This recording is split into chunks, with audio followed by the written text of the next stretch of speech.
할렐루야. 반갑습니다, 성도 여러분.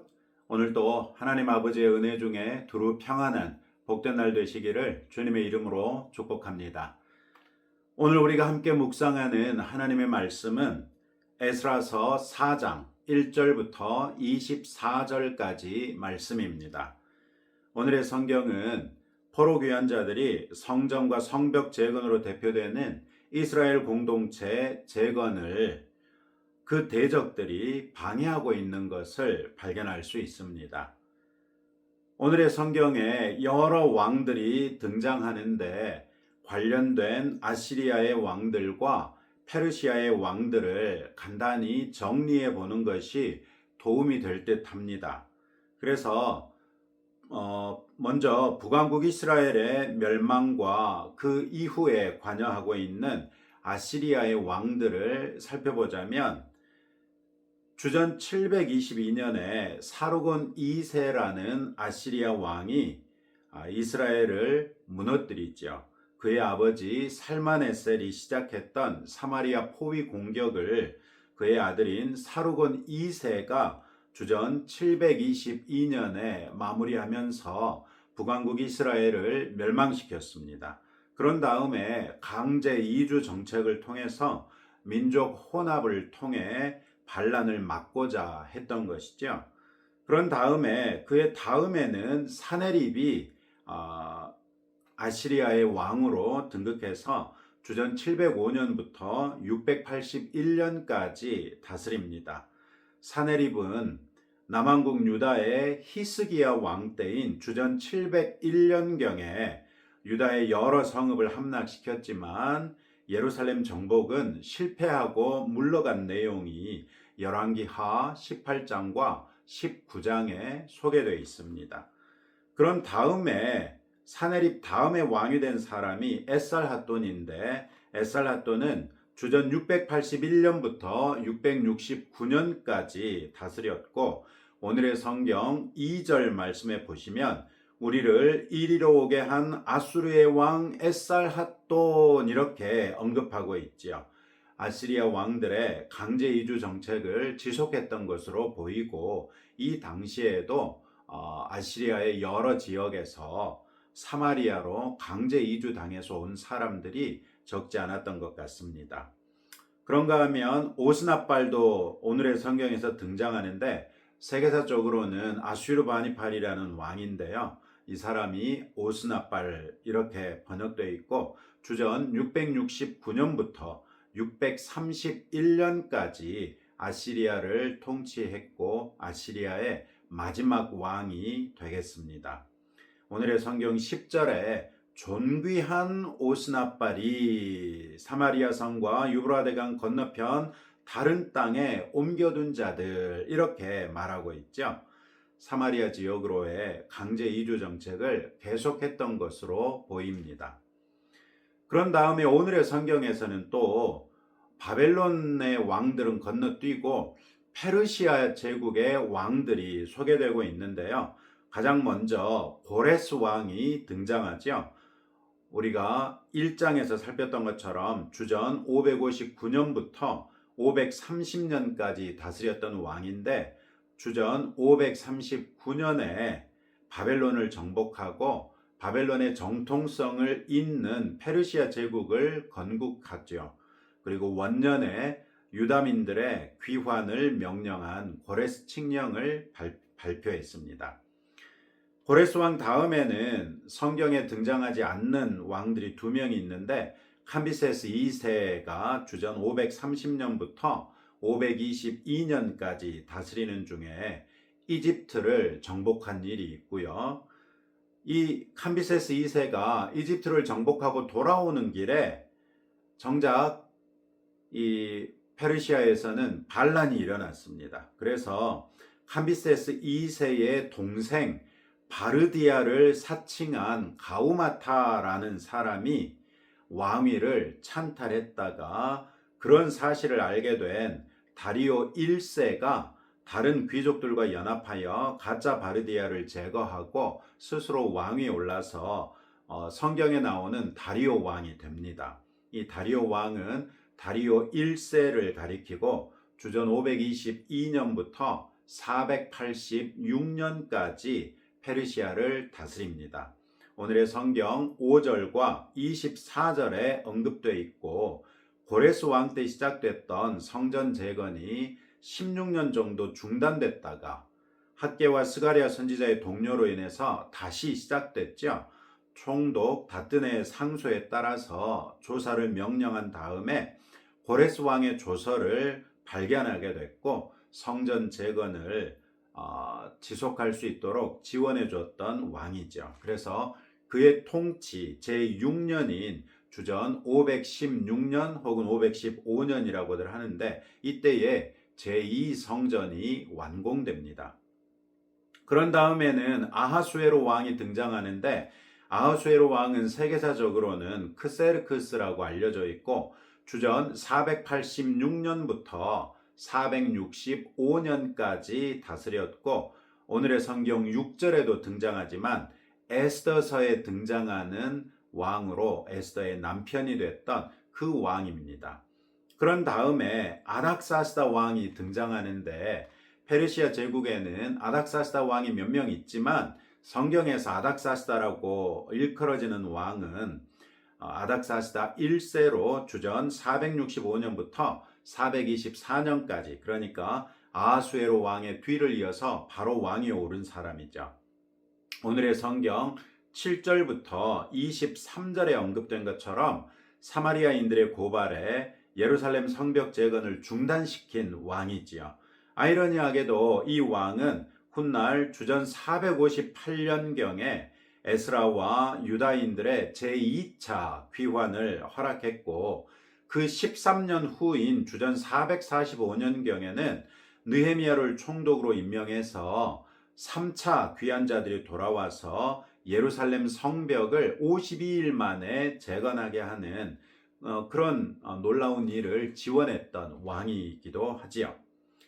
이상의 왕들을 오늘의 성경에서 언급되는 구절을 중심으로 정리하되 연대순으로 나열해 보자면 2절에 등장하는 아수르 왕 에살핫돈이 가장 이른 왕이고 그 다음에 10절에 등장하는 존귀한 오스나빨 이 사람이 두 번째로 오래된 왕이고요. 그런 다음에 이제 페르시아 제국으로 넘어가서 3절과 5절에서 바사왕 고레스 5절과 24절에서 바사왕 다리오 그리고 6절에서 아하수에로 7절, 11절, 23절에서 아닥사스다 등이 반복해서 나열되고 있죠. 그래서 그 바사왕 즉 페르시아 왕들은 그 순서대로 언급됐구나 이걸 알 수 있어요. 이런 내용으로 보면 오늘의 성경이 시대적으로 뒤죽박죽 섞인 것을 알 수 있는데 실제로 6절부터 23절까지는 아닥사스다 왕 때이자 에스라와 느헤미야 때보다 약간 앞선 그런 때의 사건입니다. 이에 반해서 1절부터 4절까지는 이보다 훨씬 더 빠른 고레스 왕 때의 사건입니다. 그러니까 오늘의 성경에서 에스라는 성전 재건에 반대했던 것처럼 기록을 시작해놓고 정작 실상은 성전은 이미 재건이 완료된 이후에 느헤미야가 예루살렘으로 오기 전에 예루살렘 성벽 재건이 중단됐던 경위를 설명하고 있는 것이죠. 에스라는 이렇게 시대를 뒤죽박죽 섞지만 유다와 베냐민의 대적이 오랜 동안 즉 무려 100여 년 이상 동안 집요하게 언약 백성 이스라엘의 재건을 방해했다는 것을 보여줍니다. 이런 집요한 방해는 유다와 베냐민의 대적이 성전 재건에 동참하겠다는 제안과 이에 대한 유다의 귀환자들의 거절로 인한 것이었음에 주목할 필요가 있습니다. 이 사실은 우리에게 두 가지 교훈을 줍니다. 첫째는 악인들의 선의는 자신들의 악의를 포장한 껍데기에 지나지 않을 수 있다는 것입니다. 우리 그리스도인들은 모든 일에 있어서 복음에 합당한 방식을 추구합니다. 그리고 그것은 우리가 사람들을 대하는 태도에도 적용되지요. 그러나 어떤 사람들은 우리의 선량함을 이용해서 자신들의 이익을 부당하게 확보하고자 할 수도 있습니다. 실제로 적지 않은 그리스도인들이 우리의 선의를 악용하는 사람들로 인해 상처를 받고 더 이상 순수하게 선의를 베풀지 못하는 경우도 많습니다. 그런 면에서 우선적으로 우리에게 필요한 것은 지혜로운 분별이겠지요. 때로 우리의 무분별한 선의는 자칫 범죄에 악용될 수도 있습니다. 그렇기 때문에 우리는 비둘기처럼 순결하되 뱀처럼 지혜로워야 합니다. 세상과 세상 사람들의 방식을 우리가 따라서는 안 되겠지만 그런 것들을 전혀 몰라서 무지한 가운데 악용되는 것은 피해야 하지 않겠습니까? 그러나 설령 우리가 미처 분별하지 못해서 악의를 가진 사람이 우리의 선의를 악용했다 하더라도 그것이 우리가 선행을 멈춰야 할 이유는 되지 못합니다. 하나님께서 우리를 그리스도 예수 안에서 택하시고 말씀으로써 우리를 인도하시는 것은 디모데후서 3장 17절의 말씀처럼 하나님의 사람으로 우리를 온전하게 하며 모든 선한 일을 행할 능력을 갖추게 하려 함이기 때문이지요. 우리를 택하셨을 뿐 아니라 지금도 우리 안에 계신 성령님을 통해서 인도하시는 하나님을 신뢰하며 하나님의 말씀에 따라 옳은 일을 행함에 담대한 성도들이 되십시다. 둘째는 이 당시 유다의 귀환자들이 눈앞에 보이는 위협에도 불구하고 순전한 믿음의 공동체를 이루기 위해서 대적들의 달콤한 제안을 거부했다는 것입니다. 오늘의 성경이 유다와 베냐민의 대적이라고 언급하고 있는 사람들은 2절에서 스스로 주장하고는 것처럼 아시리아의 왕 에살핫돈 때 사마리아 지방으로 강제 이주 당해온 사람들로 여호와 하나님을 섬긴다고 주장하던 사람들이죠. 이들은 9절에서 보는 것처럼 방백 루훔과 서기관 심세와 그들의 동료들이었어요. 여기에서 방백이라는 말은 이 당시 페르시아 제국의 주요 행정구역을 담당하는 행정관을 가리키는 단어가 사용됐습니다. 루훔은 사마리아를 관할하고 있던 행정관이었을 것이고 심세는 그의 서기관이었을 것입니다. 이들은 자신들이 관할하는 사마리아의 원주민들이던 이스라엘 백성이 섬기는 여호와 하나님을 자신들의 신들과 함께 겸하여 섬기던 그런 사람들이었겠죠. 혼합주의자들이었단 말씀입니다. 그러나 이들은 자신들의 제안을 포로 귀환자들이 거부했을 때 보여준 반응으로서 자신들이 여호와 하나님을 섬기는 자들이 아니라는 사실을 드러냈죠. 그들은 12절에서 예루살렘을 가리켜 이 패역하고 악한 성읍이라고 폄훼하는 것을 주저하지 않습니다.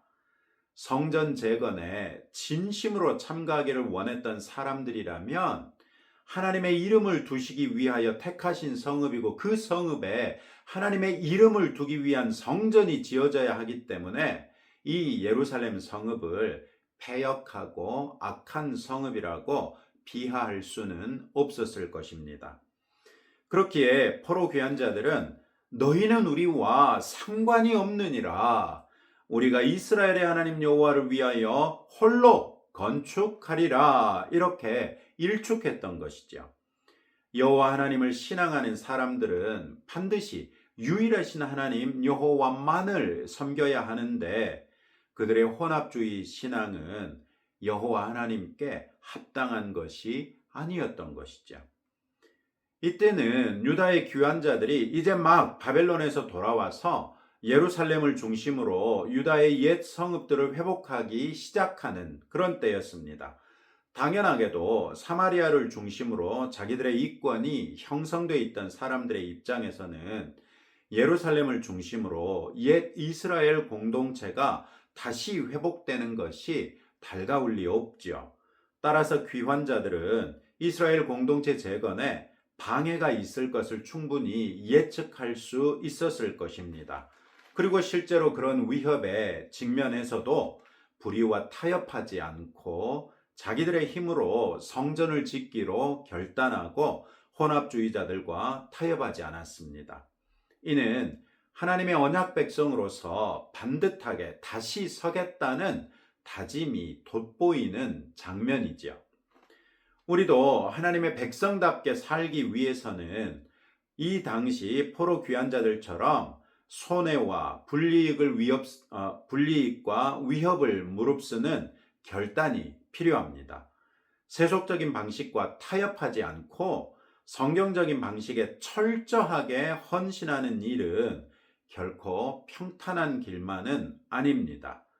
핍박이나 박해를 불러올 수도 있고 심한 경우 목숨의 위협을 당할 수도 있습니다. 그럴지라도 그리스도 예수 안에 있는 영원한 생명을 선택하고 불의와 타협하지 않는 단호한 헌신이 필요하다는 것이죠. 그리스도인으로 사는 것의 무게를 충분히 인식하시면서 그럼에도 불구하고 물러서지 않고 하나님을 택하고 예수님을 택하며 성령님을 의지하는 성도들이 되십시다. 대적들은 유다 말기에 왕들이 바벨론에 대하여 반역했던 역사적 사실을 교묘하게 사용해서 아닥사스다 왕에게 유다 사람들을 모함합니다. 그들이 재건하는 예루살렘은 패역하고 악한 성읍이라고 하면서 이 성읍에 성벽이 건축되면 그들은 다시는 조공과 관세와 통행세를 바치지 아니하리니 결국 왕들에게 손해가 되리이다. 이렇게 말하죠. 이런 명분은 당시 아닥사스다 왕 때에 이집트가 거듭해서 반란을 시도했던 터라 이집트에 가까울 뿐 아니라 과거 이집트 때문에 바벨론에 반역한 전력이 있는 유다 또한 반란을 일으킬 염려를 아닥사스다 왕에게 주기에 충분했어요. 그들은 또한 그들의 추악한 욕심을 마치 왕의 녹을 먹는 신하로서 왕과 페르시아에 대한 충성이라도 하는 듯 둔갑해서 자신들의 악한 의도를 감췄습니다. 아닥사스다 왕은 이들이 보낸 글에 따라서 유다의 역사를 살폈고 다윗과 솔로몬 같은 큰 군왕들이 있어서 강 건너편, 그러니까 바벨론에 있는 페르시아 왕실 입장에서 보면 유프라테스 강 건너편에 있는 모든 땅이 그들의 속국이 됐던 것을 찾아내기도 하지요. 이에 왕은 루훔과 심세 등에게 명령해서 예루살렘 성 건축을 하지 못하게 할 것을 명령합니다. 에스라는 이런 사실을 소개한 후에 24절에서는 마지막 절에서는 다시 성전 건축으로 관심을 돌립니다. 성전 공사가 다리오 왕 제2년까지 중단됐다는 것입니다. 앞서 말씀드렸던 것처럼 이 당시보다 훨씬 후에 일어나는 예루살렘 성벽 재건 공사에 대한 방해를 끌고 와가지고 성전 재건에도 상당한 조직적 방해가 있었다는 것을 보여주는 것입니다. 그러나 우리가 알듯이 성전은 다리오 왕 제6년인 주전 516년에 완공되지요. 즉 대적들이 아무리 집요하고 조직적으로 모함하고 음해하며 방해할지라도 하나님께서 일찍이 작정하시고 예언하신 일은 결국 그 모든 방해를 뚫고 이루어진다는 것입니다. 이런 사실은 우리에게 하나님의 말씀과 하나님의 뜻을 더욱 신뢰할 수 있게 해주지요. 누가 만유의 주제이신 하나님의 뜻을 막을 수 있으며 하나님의 말씀을 무효화시킬 수 있겠습니까? 성경에 기록된 하나님의 약속과 말씀에 대한 우리의 신뢰를 점검해 보십시다. 그리고 한치의 의심 없는 온전한 믿음으로써 하나님을 신뢰할 수 있기를 축복합니다. 그리고 그 하나님의 하나님 되심을 하나님의 말씀이 성취되는 것을 통해 경험하는 성도들이 되시기를 주님의 이름으로 축복합니다. 오늘도 이런 말씀을 붙들고 세 가지로 함께 기도하겠습니다. 그리스도인으로서 합당한 선행을 주저하지 않고 실천하되 지혜로서 분별하여 악용되지 않도록 기도하시고 성경의 하나님 한 분만을 전심으로 섬기며 일체의 혼합주의를 배격하는 성도가 되도록 또 하나님의 말씀과 뜻에 대한 전적인 신뢰로서 하나님께서 뜻하신 것들이 성취되는 것을 경험하는 성도들이 되도록 함께 기도하겠습니다. 하나님 아버지 감사합니다. 오늘의 말씀을 통하여 우리의 선행을 악용하는 사람들이 얼마든지 있을 수 있다는 것을 살폈습니다. 그러나 그러함에도 불구하고 우리가 선행을 주저해서는 안 된다고도 말씀해 주셨습니다. 하나님 아버지, 우리가 그리스도인으로서 합당한 선행을 주저하지 않고 실천할 수 있도록 담대하게 하시되 우리에게 지혜로서 분별하게 함으로 악용되지 아니하도록 은혜 베풀어 주옵소서. 또한 성경의 하나님 한 분만을 전심으로 섬기며 일체의 혼합주의를 배격하여 하나님께서 인정하실 만한 믿음의 사람들이 되게 하옵소서. 또한 하나님의 말씀과 뜻에 대한 전적인 신뢰로서 우리의 삶 가운데 하나님께서 뜻하신 것들이 이루어지는 것을 경험하게 하옵소서. 예수님 이름으로 기도합니다. 아멘. 네, 오늘도 우리를 향한 하나님의 뜻이 이루어질 것을 믿으며 주의 인도하심을 따라 승리하는 복된 날 되시기를 주님의 이름으로 축복합니다.